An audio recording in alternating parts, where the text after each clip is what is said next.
I almost didn't pick this up, but it didn't look like just a rock to me. It resembled a moon.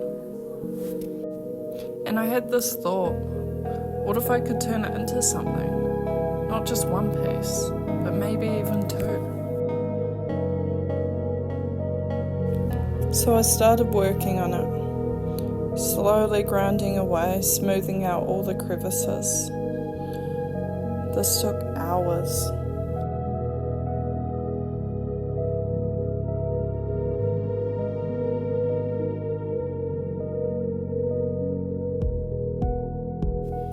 Every step felt like a risk, but like progress at the same time. It wasn't an easy task.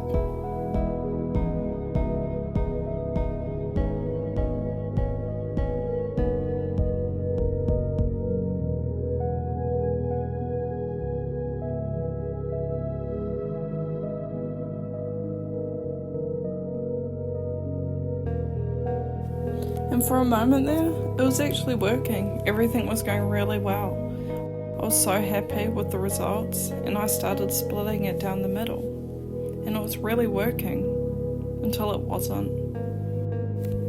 My rotary tool broke, so now I'm left waiting to finish the moons.